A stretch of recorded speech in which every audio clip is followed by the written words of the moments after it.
Bien, tenemos el problema 8, el cual consiste en un diagrama que representa una guía de onda rectangular con un conductor central de sección transversal triangular.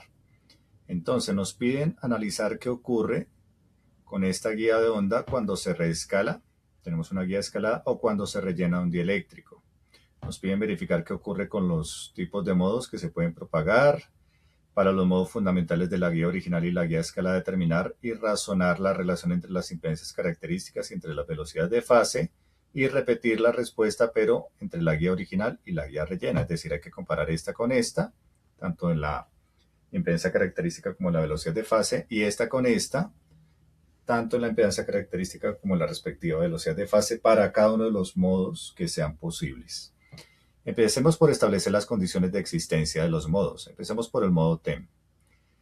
Recordemos que para que este modo exista se requiere la existencia de al menos dos conductores aislados, los cuales están presentes aquí, tanto en la guía original como en las guías de comparación. Y que la componente longitudinal del campo eléctrico y del campo magnético, es decir, EZ y HZ, son respectivamente iguales a cero. Para que se verifique la existencia del modo TE, que se caracteriza porque EZ es igual a cero y HZ es diferente de cero, se tienen que dar condiciones de transmisión de tal manera que estén sobre la frecuencia de corte. Si consideramos que la frecuencia es lo suficientemente alta, el valor de omega, recordemos que el valor de omega es proporcional a la frecuencia, entonces tenemos asegurada la existencia tanto de TE como de TM. Recordemos que TM se caracteriza porque HZ es igual a cero y EZ es distinto de cero. ¿Cuáles son las condiciones de frontera que se deben verificar? Que el campo eléctrico en su componente tangencial sea igual a cero. Eso viene dado o expresado por esta ecuación que está acá. Esta ecuación vamos a analizarla un poquito más en detalle. Aquí tenemos el vector normal unitario a la superficie conductora y aquí tenemos el campo eléctrico. Entonces, digamos, en este punto tengo la componente normal unitario que apunta hacia la izquierda en dirección de menos I unitario. El campo eléctrico, ya sabemos, por ejemplo, que para el modo TEM, la componente en Z, la que sale, es igual a cero. No vamos a trabajar con esa. Pero igual estaría verificando la condición porque esa componente es tangencial a esta superficie que está acá. Ahora supongamos que estoy trabajando con la componente Y, esta que está acá. Entonces, como esta componente es perpendicular a esta, el producto cruce en principio debería ser distinto de cero. Si es igual a cero, la única alternativa es que o este vector sea cero o que la componente EY sea cero. Obviamente esta componente no es cero porque es un vector que es normal unitario, es decir, en dirección de menos I unitario. Por ende, EY tiene que ser igual a cero. Eso es lo que uno escribiría acá si quisiera volver explícita esta ecuación.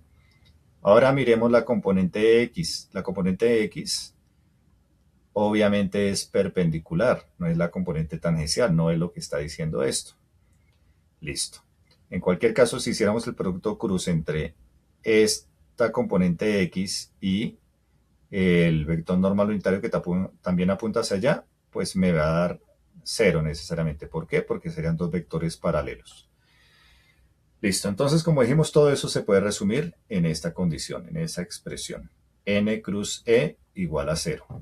Ahora, en cuanto al campo magnético, se resume la condición en esta ecuación. N unitario punto B, este es el campo magnético, es igual a cero. ¿Qué significa? Significa que el campo magnético normal a la superficie del conductor es nulo. Para realizar el análisis de esta expresión se procede como se hizo acá, lo cual se deja como ejercicio para el lector. Ahora, procedamos con el numeral B, porque ya respondimos el numeral A. Ya sabemos qué modos se pueden propagar y bajo qué condiciones. En el numeral B, vamos a empezar por recordar que una línea de transmisión con pérdidas bajas, la impedancia característica se puede escribir de esta forma. Vamos a resaltar este resultado, valga la redundancia, porque es importante. Dejémoslo por acá. Listo. Ahora, recordemos que la inductancia se puede calcular mediante esta expresión.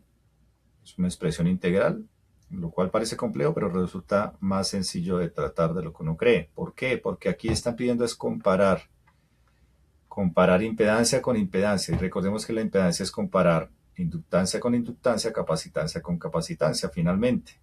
no hay que obtener valores explícitos. Entonces, de la imagen, por ejemplo, al comparar esta imagen con esta imagen, vemos que se están escalando cada una de las dimensiones por un factor de f, acá, acá y acá.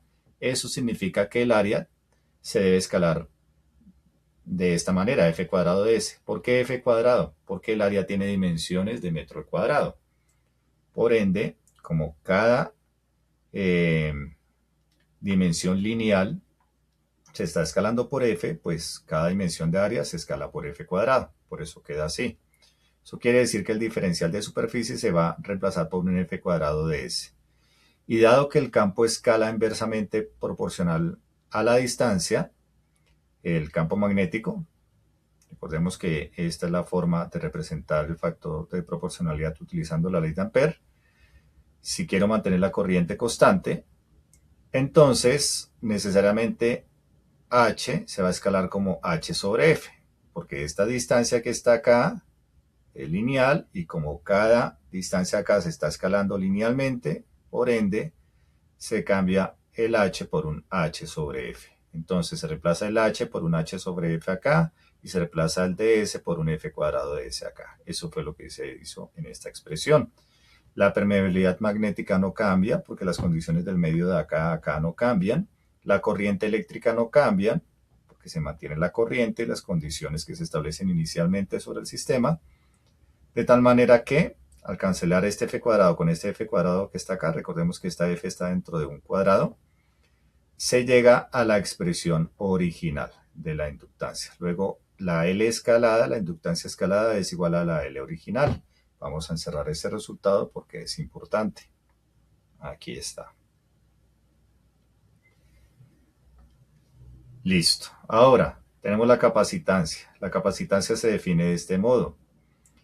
Bueno, recordemos que estas son expresiones que podemos encontrar en nuestro libro guía, el POSAR, y corresponden a expresiones que se desarrollan en el capítulo 2.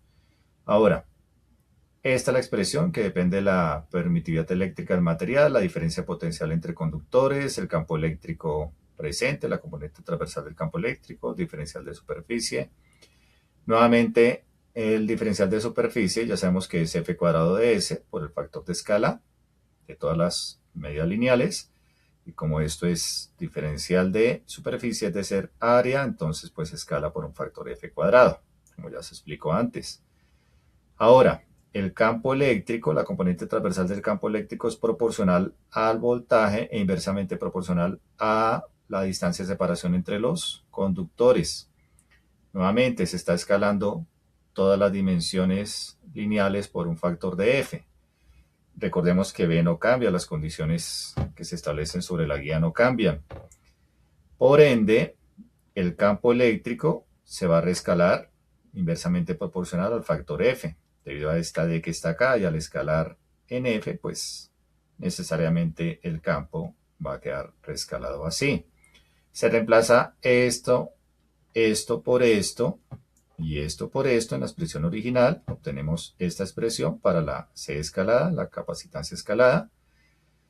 Recordemos que epsilon no cambia, el voltaje no cambia, f cuadrado se va con f cuadrado. Luego la C escalada nos queda igual a la C original.